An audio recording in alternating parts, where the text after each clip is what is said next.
الحمد لله رب العالمين والصلاة والسلام على شمس الهداية واليقين أما بعد.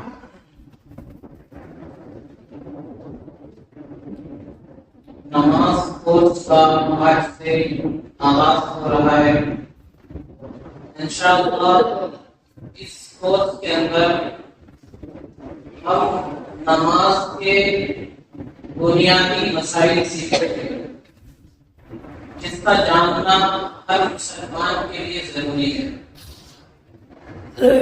اس کے علاوہ نماز کے اندر جو دعائیں پڑھی جاتی ہیں ان دعاؤں کا ترجمہ، ان کی تشریح یہ بھی سیکھیں گے.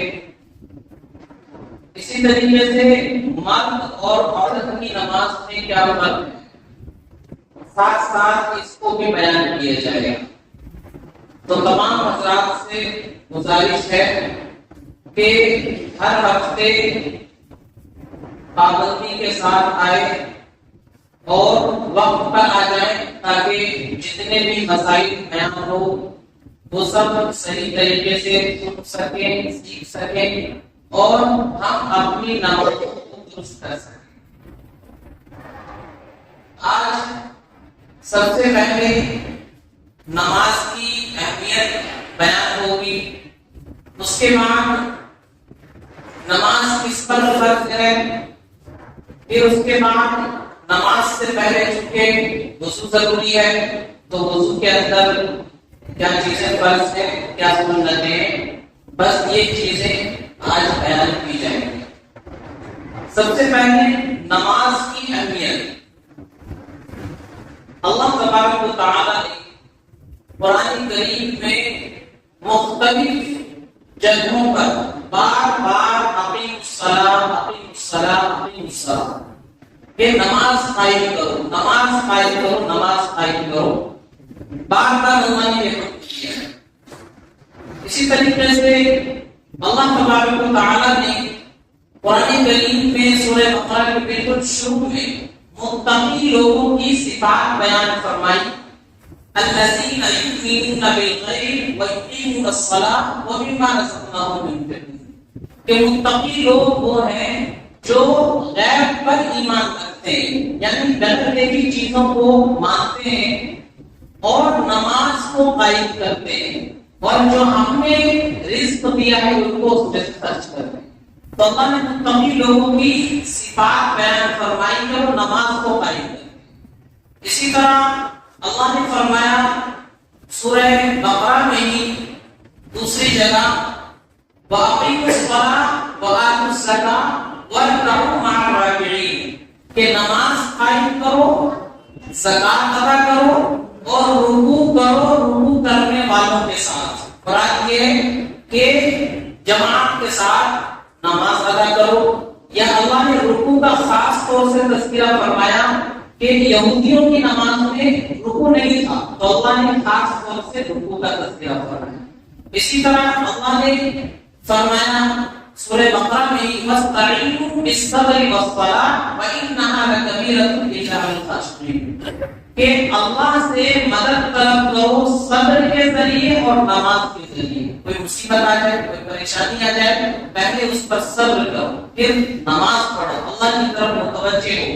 اور فرمایا وَإِنَّهَا لَكَبِيرَةٌ إِلَّا عَلَى الْخَاشِعِينَ کہ یہ نماز پڑھنا یہ بڑا بھاری کام ہے مگر خشوع اور خضوع کرنے والوں کے لیے یہ کوئی بھاری کام نہیں ہے. جو لوگ عاجزی کے ساتھ اللہ کی طرف متوجہ ہوتے ہیں، توجہ کے ساتھ نماز پڑھتے ہیں، ان کے لیے کوئی بھاری کام نہیں ہے، ان کو مزہ آتا ہے نماز پڑھنے میں. اور جو نماز کی اہمیت کو نہیں سمجھتے، دل لگا کر نماز نہیں پڑھتے، تو پھر ان کے لیے یہ بڑا بھاری اور مشکل کام ہے. تو اللہ نے مختلف جگہوں پر نماز پڑھنے کا حکم دیا، نماز خود بھی پڑھنے کا حکم دیا اور ساتھ ساتھ فرمایا کہ اپنے گھر والوں کو بھی نماز کا حکم دیا. سورہ طٰہٰ میں اللہ نے فرمایا وَأْمُرْ أَهْلَكَ بِالصَّلَاةِ وَاسْتَبِرْ عَلَيْهَا لَا نَسْأَلُكَ رِزْقًا نَحْنُ نَرْزُقُكَ وَالْعَاقِبَةُ لِلتَّقْوَىٰ. فرمایا کہ اپنے گھر والوں کو نماز کا حکم کرو اور اس پر جمے رہو. خود بھی نماز کی پابندی کرو، گھر والوں کو بھی نماز کا حکم دو. فرمایا لا نسألک رزقا، ہم آپ سے رزق کا مطالبہ نہیں کرتے، نحن نرزقک، ہم آپ کو رزق دیں گے، یعنی رزق کا وعدہ اللہ نے اپنے ذمہ لے لیا کہ ہم تمہیں روزی دیں گے، تم اپنے گھر والوں کو نماز کا حکم کرو، اس پر جمے رہو، ہم روزی کا مطالبہ نہیں کرتے، روزی ہم تمہیں دیں گے، والعاقبۃ للتقویٰ، اور بہترین انجام تقویٰ اور پرہیزگاری کا ہے۔ تو اللہ نے قرآن کریم میں جگہ جگہ نماز پڑھنے کا حکم دیا۔ اسی طریقے سے اللہ کے نبی علیہ السلام نے احادیث میں نماز کی اہمیت کو بیان فرمایا۔ آپ نے فرمایا کہ نماز دین کا ستون ہے، جس نے اس ستون کو قائم کیا سمجھو اس نے اپنے دین کو قائم رکھا، اور جس نے اس ستون کو گرا دیا سمجھو اس نے اپنے دین کو گرا دیا، برباد کر دیا۔ جس طرح کوئی بھی عمارت ہوتی ہے اس ستون پر، پلر پر کھڑی ہوتی ہے، اگر وہ پلر ہٹ جائے تو وہ عمارت قائم نہیں رہ سکتی۔ اسی طرح یہ نماز دین کا ستون ہے۔ اسی طرح نماز ایمان والے کی نشانی ہے۔ نماز ایمان والے اور کفر کے درمیان فرق کرتی ہے کہ کون بندہ مومن ہے، کون بندہ کافر ہے، اس سے پتہ چلتا ہے۔ نماز ایمان والوں کی خصوصی نشانی ہے۔ اسی طرح نماز مومن کی معراج ہے، جب بندہ نماز پڑھتا ہے تو اسے بڑا اونچا مرتبہ اللہ کے یہاں سے ملتا ہے۔ نماز کی اہمیت پر اس بات کو بھی دھیان میں رکھنا چاہیے کہ اللہ تعالیٰ نے جتنے احکام دیے وہ سب دنیا میں نازل فرمائے۔ زکات کا حکم دنیا میں نازل ہوا، حج کا حکم دنیا میں آیا، اور دوسرے احکام دنیا میں نازل ہوئے، لیکن جب نماز اللہ نے فرض کی اور نماز کا حکم دیا تو پیارے نبی صلی اللہ علیہ وسلم کو معراج پر اپنے پاس بلایا اور وہاں اللہ نے نماز کا تحفہ عطا فرمایا۔ تو اس سے بھی نماز کی اہمیت کا اندازہ ہوتا ہے۔ اسی طرح جو لوگ نماز نہیں پڑھتے ان کے لیے قرآن و حدیث میں وعیدیں بیان فرمائی گئی ہے کہ ان کے لیے اللہ نے سخت سزا تیار کر رکھی ہے۔ قرآن کریم میں سورہ مدثر میں فرمایا کہ جب جہنمیوں کو جہنم میں ڈال دیا جائے گا اور ان سے پوچھا جائے گا ماں سلککم فی سقر، تم جہنم میں کیسے آ گئے، تو وہ کہیں گے قالوا لم نک من المصلین، وہ سب سے پہلے یہی کہیں گے کہ ہم نماز نہیں پڑھا کرتے تھے۔ تو نماز نہ پڑھنے کی وجہ سے ان کو جہنم میں داخل کیا گیا۔ تو ان باتوں سے ہمیں معلوم ہو جانا چاہیے کہ نماز ہمارے دین میں کتنی اہم ہے۔ ایک بندہ جب کلمہ پڑھ لیتا ہے، مسلمان ہو جاتا ہے، تو اس پر سب سے پہلی چیز جو فرض ہوتی ہے وہ نماز ہوتی ہے۔ تو نماز یہ اتنی اہم چیز ہے۔ اس کے بعد نماز کس پر فرض ہے؟ نماز ہر عاقل بالغ مسلمان پر فرض ہے۔ مسلمان ہو، عاقل ہو یعنی عقل مند ہو، آدمی بالغ ہو، وہ شریعت کے اعتبار سے بالغ ہو گیا ہو، صرف یہ تین شرطیں جس کے اندر یہ تین شرطیں پائی جائیں گی اس آدمی پر نماز پڑھنا فرض ہو جائے گا، چاہے وہ مرد ہو یا عورت ہو۔ لڑکا بالغ ہو گیا اس پر نماز فرض ہے، لڑکی بالغ ہو گئی اس پر اب نماز پڑھنا فرض ہو گیا ہے۔ تو عاقل ہو، بالغ ہو، مسلمان ہو، یہ تین شرطیں جن کے اندر پائی جائیں گی اس پر نماز پڑھنا فرض ہو جائے گا۔ اس کے بعد نماز ہم پڑھیں گے، نماز سے پہلے ہمیں پاکی حاصل کرنا ہے۔ ایک تو بڑی پاکی ہے جس کو غسل کہتے ہیں۔ اگر آدمی کا بدن ناپاک ہے، بڑی نجاست ہے تو غسل کرنے سے پاک ہو جائے گا، اور اگر آدمی غسل کیا ہوا ہے لیکن چھوٹی نجاست ہے یعنی اس کا وضو نہیں ہے تو اس سے پہلے اس کے لیے وضو کرنا ضروری ہے۔ قرآن کریم میں اللہ تعالیٰ نے وضو کے فرائض بیان فرمائے ہیں۔ یا ایھا الذین آمنوا اذا قمتم الی الصلاۃ فاغسلوا وجوہکم وایدیکم الی المرافق وامسحوا برؤوسکم وارجلکم الی الکعبین۔ سورہ مائدہ کی یہ آیت ہے، اس میں وضو کے فرائض معلوم ہوئے ہیں۔ کچھ چیزیں وضو کے اندر فرض ہیں اور کچھ چیزیں اس کے اندر سنت ہے۔ فرض اور سنت کا فرق یہ سمجھنا بھی ضروری ہے۔ فرض اس چیز کو کہتے ہیں کہ اگر وہ کام نہیں کیا تو وضو مکمل ہی نہیں ہوگا۔ فرض کا مطلب یہ کہ اگر فرض چھوٹ گیا تو وضو ہو یا نماز ہو یا دوسری چیزیں، جو چیز فرض ہے اس کو کرنا ضروری ہے، اس کے بغیر عمل مکمل نہیں ہوگا۔ اور سنت اگر کریں گے تو اس پر ثواب ملے گا، ثواب میں اضافہ ہوگا، نہیں کریں گے تو عمل تو ہو جائے گا لیکن ثواب کے اندر کمی آ جائے گی، اور جان بوجھ کر چھوڑنے والا گنہگار بھی ہوگا، بار بار عادت بھی بنا لے۔ تو یہ فرض اور سنت کے اندر فرق ہے۔ وضو کے اندر 4 فرض ہیں جو میں نے آیت پڑھی، اللہ اس کو فرماتے ہیں یا ایھا الذین آمنوا اذا قمتم الی الصلاۃ فاغسلوا وجوہکم، اے ایمان والو جب تم نماز کا ارادہ کرو، نماز کے لیے کھڑے ہو تو اپنے چہرے کو دھو لو۔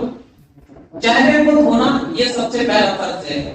چہرہ آدمی کا جہاں سے بال اگنے شروع ہو جاتے ہیں، پیشانی سے لے کر کے تھوڑی کے نیچے تک، جہاں نیچے جڑ ہوتی ہے یہاں تک، اور اسی طرح ایک کان ادھر سے لے کر کے دوسرے کان کی لو تک، یہ مکمل چہرہ ہوا، اتنا حصہ ہونا یہ وضو کا پہلا فرض ہے۔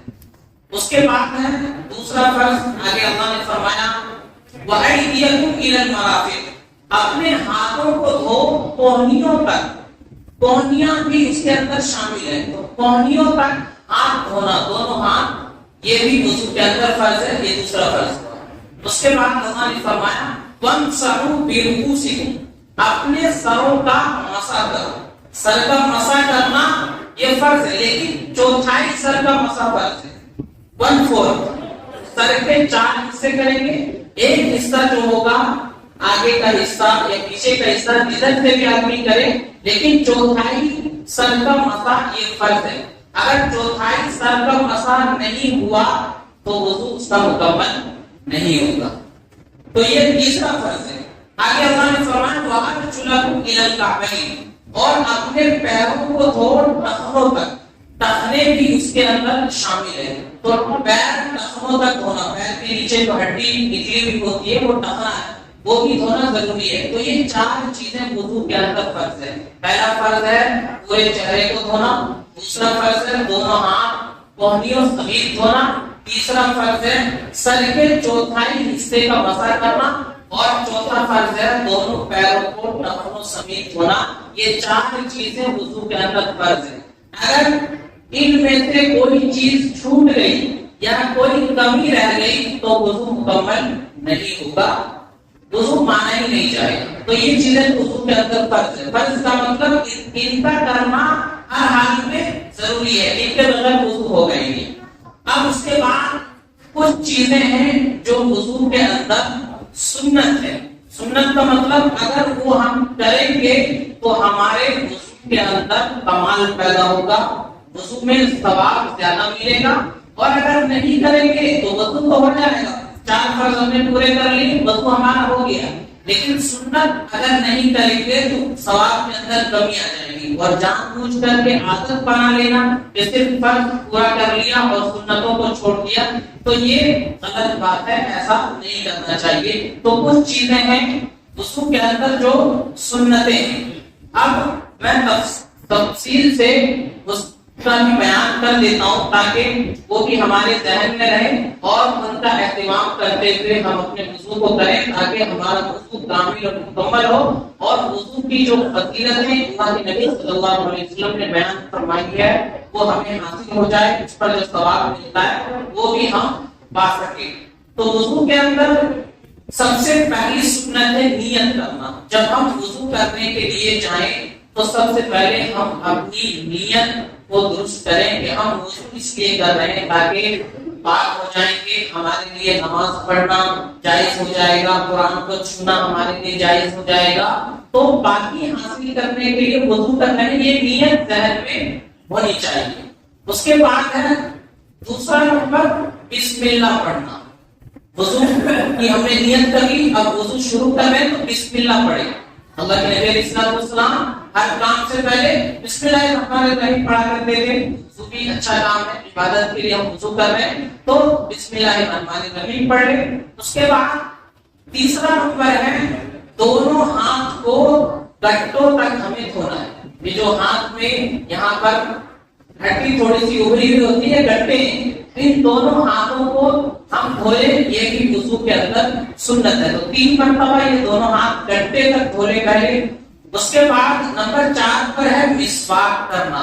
مسواک کرنا یہ بھی بڑی اہم سنت ہے۔ اللہ کے نبی صلی اللہ علیہ وسلم نے فرمایا کہ حضرت جبرائیل جب بھی میرے پاس آتے تھے مسواک کا حکم دیتے تھے، اور فرمایا کہ اگر مجھے اپنی امت پر خوف نہ ہوتا تو میں ہر نماز کے وقت مسواک کو فرض قرار دے دیتا، یعنی ہر نماز کے وقت مسواک کرنا ضروری ہو جاتا۔ لیکن اللہ کے نبی کو خوف تھا کہ اس سے لوگ مشقت میں پڑ جائیں گے، تو اللہ کے نبی نے اس کو ضروری تو قرار نہیں دیا، لیکن اللہ کے نبی کی یہ بڑی اہم سنت ہے اور مسواک کرنے کے بڑے فائدے ہیں۔ ایک روایت میں کہ مسواک یہ منہ کی صفائی کا ذریعہ ہے اور اللہ تعالیٰ کو خوش کرنے کا ذریعہ ہے۔ تو مسواک کرنا یہ 4تھی سنت ہے وضو کے اندر، اس کا بھی خیال کریں۔ اس کے بعد ہے نمبر 5 پر کلی کرنا۔ 3 مرتبہ ہمیں اچھے طریقے سے کلی کرنا ہے، دائیں ہاتھ سے پانی لے کر کے منہ میں لے اور اچھے طریقے سے 3 مرتبہ کلی کرے۔ اگر روزہ نہیں ہے تو آدمی غرارہ بھی کر سکتا ہے، گردن اوپر کر کے اندر پانی کھینچے تاکہ اچھے طریقے سے صفائی ہو جائے، اور روزے دار آدمی کے لیے یہ کرنا مناسب نہیں، اس سے روزہ ٹوٹنے کا خطرہ ہے۔ تو کلی کرنا ہے نمبر 5 سنت ہے وضو کے اندر۔ نمبر 6 ہے ناک میں پانی لینا۔ ناک میں 3 مرتبہ پانی ڈالیں اور اوپر کو سانس کھینچے تاکہ ناک کے تھوڑے اندر تک پانی جائے اور اچھی طریقے سے ناک کی صفائی ہو جائے۔ تو ناک میں پانی لینا یہ بھی سنت ہے، دائیں ہاتھ سے ناک میں پانی لے۔ اس کے بعد نمبر 7 ہے بائیں ہاتھ سے ناک کی صفائی کرنا۔ دائیں ہاتھ سے ناک میں پانی ڈالے اور بائیں ہاتھ سے ناک کی صفائی کرے، اچھے طریقے سے جھڑک لے تاکہ جو بھی گندگی ہو ناک میں وہ صاف ہو جائے۔ اس کے بعد ہے نمبر 8 پر داڑھی کا خلال کرنا۔ گھنی داڑھی ہے آدمی کی، پانی جڑ تک نہیں پہنچ پا رہا ہے تو داڑھی میں خلال کرے، انگلیوں کو نیچے سے ڈالے اور اپنے بالوں کے درمیان سے انگلی نکالے تاکہ ایک ایک بال تک پانی پہنچ جائے اور مکمل ہمارا وضو ہو جائے۔ تو داڑھی کا خلال کرنا یہ بھی وضو کے اندر سنت ہے۔ اگر کسی آدمی کی گھنی داڑھی ہے تو بہت زیادہ اس کا اہتمام کرنا چاہیے۔ اس کے بعد نمبر 9 سنت ہے ہاتھ پاؤں کی انگلیوں کا خلال کرنا۔ ہاتھ ہے ہمارے، اس کے درمیان ایسے انگلیوں کا خیال کرے تاکہ جو انگلیوں کے درمیان جگہ ہے اس میں خاص طور سے پانی پہنچ جائے اور کوئی جگہ سوکھی نہ رہے۔ خاص کر کے سردیوں کے موسم میں پانی پہنچ نہیں پاتا ہے ان کے بیچ میں، تو خیال کرے، دونوں ہاتھوں کو اس طرح کر لے تاکہ پانی جڑ تک پہنچ جائے۔ اسی طرح پیر کی انگلیوں کے درمیان بھی بائیں ہاتھ سے اس انگلی سے خلال کرے۔ تو پیروں کی اور ہاتھوں کی انگلیوں کے درمیان خلال کرنا یہ بھی وضو کے اندر سنت ہے تاکہ صحیح طریقے سے پانی جڑ تک پہنچ جائے۔ اس کے بعد نمبر 10 ہے ہر عضو کو 3 بار دھونا۔ یہ جو چیز بھی ہم وضو کے اندر دھو رہے ہیں، ہاتھ دھو رہے ہیں، پیر دھو رہے ہیں، چہرہ دھو رہے ہیں، تو یہ سب کام 3 مرتبہ کرنا۔ ایک مرتبہ بھی اگر صحیح سے کر لیا تو ہو جائے گا، فرض ادا ہو جائے گا، لیکن 3 مرتبہ دھونا ایک سنت ہے۔ اور 3 مرتبہ دھونے میں فائدہ ہے کہ اگر ایک مرتبہ میں کوئی جگہ سوکھی رہ گئی ہوگی 2 مرتبہ دھوئیں گے تو وہ جگہ مکمل دھل جائے گی، 3 مرتبہ دھو لیں گے تو اچھے طریقے سے ہمارا وضو ہو جائے گا۔ تو جو بھی چیز ہم دھوئیں، چہرہ دھوئیں، ہاتھ دھوئیں، پیر دھوئیں، کلی کریں، ناک میں پانی ڈالیں، تو یہ سب کام ہمیں 3 مرتبہ کرنا ہے، یہ سنت ہے۔ اس کے بعد ہے نمبر 11 پورے سر کا مسح کرنا۔ فرض میں تھا 1/4 حصے کا مسح کرنا، یعنی سر کے 4 حصے کیے جائیں گے اور ان میں جو 1/4 حصہ ہوگا اتنا تو مسح کرنا فرض ہے، لیکن پورے سر کا مسح کرنا آگے سے لے کر کے پیچھے تک یہ سنت ہے۔ تو پورے سر کا آدمی کو مسح کرنا چاہیے تاکہ یہ سنت بھی ادا ہو جائے اور اس کا ثواب بھی ہمیں ملے۔ تو نمبر 11 ہے پورے سر کا مسح کرنا۔ اس کے بعد ہے نمبر 12 کانوں کا مسح کرنا۔ کانوں کا بھی ہم مسح کرے تاکہ کان کے اندر بھی دھول مٹی وغیرہ کچھ ہو تو وہ بھی صاف ہو جائے. تو مسح کرنے کا طریقہ بھی تمام لوگوں کو معلوم ہونا چاہیے. مسح کرنے کا طریقہ ہے کہ آدمی اس طرح اپنے ہاتھوں کو لے اور سر پر یہاں سے رکھے اور اس کے بعد ایسے پیچھے تک لے جائے اور پھر واپس آگے تک لائے. یہ سر کا مسح ہو گیا. پھر ان دونوں انگلیوں کو کان میں پھیرائے, کان کے درمیان جو راستے ہیں ان کو ان میں پھیرائے, کان کا مسح ہو جائے گا. اور پھر جو یہ انگوٹھے اس سے پیچھے, کان کے پیچھے جو حصہ ہے اس کا مسح کر لے اور پھر ان دونوں سے پیچھے گردن کا مسح کر لے. یہ ہے مسح کرنے کا مکمل طریقہ. تو کانوں کا اور گردن کا مسح کرنا یہ چیزیں بھی سنت ہے. کچھ لوگ مسح کرتے وقت گلے پر مسح کرتے ہیں, اس کا یہ صحیح نہیں ہے. یہ گلے کا مسح نہیں ہے. کان کا مسح کریں گے, گردن کا مسح کر سکتے ہیں. یہ گلے کا مسح کرنا یہ کوئی سنت طریقہ نہیں ہے. اس کے بعد ہے نمبر 13 پر ترتیب سے وضو کرنا. یعنی وضو جب ہم کریں تو ایک ترتیب سے کریں. پہلے ہاتھ دھوئیں گے, پھر کلی کریں گے, پھر ناک میں پانی ڈالیں, پھر چہرہ دھوئیں, پھر دونوں ہاتھ کونڈے تک دھوئیں, پھر مسح کریں, پھر پیر دھوئیں. یہ ترتیب ہے وضو کرنے کی. تو وضو ہم اس ترتیب سے کریں تو سنت ادا ہو جائے گی. اور غلط ترتیب سے کریں گے وضو تو پھر بھی ہو جائے گا. پہلے پیر دھو لیے کسی نے, پھر چہرہ دھو لیا, پھر ہاتھ دھو لیا, پھر لاسٹ میں مسح کر لیا, وضو تو ایسے بھی ہو جائے گا. لیکن سنت طریقہ جو وضو کا ہے وہ ایک ترتیب سے کام کرنا, یہ بھی سنت ہے. تو ترتیب سے وضو کرنی ہے. اس کے بعد ہے نمبر 14 پیر در پہ وضو کرنا. یعنی لگاتار وضو کرنا ہے. ایسا نہیں کہ ہم نے چہرہ دھو لیا اب بیٹھے آرام سے, پھر کچھ دیر کے بعد ہاتھ دھو رہے, پھر آرام سے بیٹھے ہوئے, پھر کچھ دیر کے بعد مسح کر لیں. پیر در پہ لگاتار وضو کرنا ہے. ایک حصہ خشک نہ ہو اس سے پہلے ہمیں دوسرا حصہ دھو لینا. چہرہ دھو لیا, ابھی چہرے پر پانی موجود ہے, ہاتھ دھو لیں. ہاتھ دھو لیا, ابھی ہاتھ پیلے, سر کا مسح کر لیں, اس کے بعد پیر دھو لیں. تو پیر در پہ لگاتار وضو کرتے رہنا. درمیان میں کوئی بات ہو گئی, پریشانی آ گئی, جیسے وضو کر رہے ہیں پانی ختم ہو گیا, وہ الگ بات ہے. پانی ختم ہو گیا, دوسری جگہ جائیں گے یا موٹر چالو کریں گے تب پانی آئے گا, اس میں دیری ہو گئی تو اس میں کوئی برائی نہیں. لیکن ایسے ہی بلا کسی مجبوری کے ہاتھ دھویا, تھوڑی دیر آرام کیا, پھر پیر دھو رہے ہیں, تو ایسا نہیں ہونا چاہیے. پیر در پہ وضو کرنا. تو یہ وضو کی سنتیں ہیں. وضو کے فرائض بھی آپ کے سامنے آ گئے, وضو کی سنتیں بھی آ گئی. تو آج کا سبق بس اتنا ہی تھا. آج کا بیان سب سے پہلے ہم نے جانا کہ نماز کی اہمیت کیا ہے. دوسرے نمبر پر نماز اس پر فرض ہے, اور پھر فرض اور سنت میں کیا فرق ہوتا ہے. اس کے بعد وضو کے فرائض, کیا کیا چیزیں کرنا وضو کے اندر ضروری ہے, اور اس کے بعد وضو کی سنتیں. یہ سنتیں اگر ہم اہتمام کریں گے تو ثواب ہمارے وضو کا بڑھ جائے گا. اور اگر سنتوں کا اہتمام نہیں کریں گے, صرف فرض کر لیا, وضو تو ہو جائے گا لیکن ثواب کے اندر کمی آ جائے گی. اور ایک چیز اور جو وضو میں خیال رکھنی چاہیے وہ ہے دعا کا اہتمام کرنا. وضو سے پہلے جیسا کہ آیا بسم اللہ پڑھنا اس سنت ہے.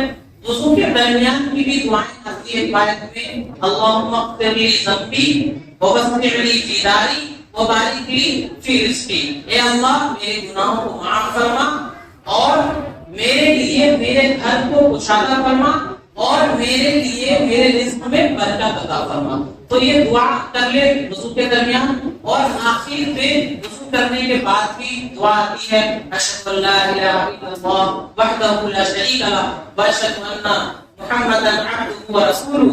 اس کے بعد اللہم اجعلنی من التوابین واجعلنی من المتطہرین. تو یہ وضو کے بعد کی دعائیں یہ بھی پڑھ لے تو بہت زیادہ بہتر ہے. اس کا ترجمہ ہے کہ میں گواہی دیتا ہوں اللہ کے علاوہ کوئی عبادت کے لائق نہیں ہے, وہ تنہا ہے, اس کا کوئی شریک نہیں. گواہی دیتا ہوں کہ محمد صلی اللہ علیہ وسلم اللہ کے بندے ہیں, اس کے رسول ہیں. اس کے بعد دعا ہے کہ اے اللہ مجھے بہت زیادہ توبہ کرنے والے لوگوں میں اور بہت زیادہ پاکی حاصل کرنے والے لوگوں میں شامل فرما. تو ان دعاؤں کا اہتمام کریں گے تو ہمارے وضو میں نکھار پیدا ہوگا, وضو کے اندر کمال آئے گا اور وضو کا ثواب ہمارا بڑھ جائے گا. ورنہ ہم فرض بھی کر لیں گے تو وضو تو ہو جائے گا لیکن ثواب میں کمی رہ جائے گی. اللہ تعالیٰ سب کو عمل سمجھ کی توفیق عطا فرمائے. باقی دعوانا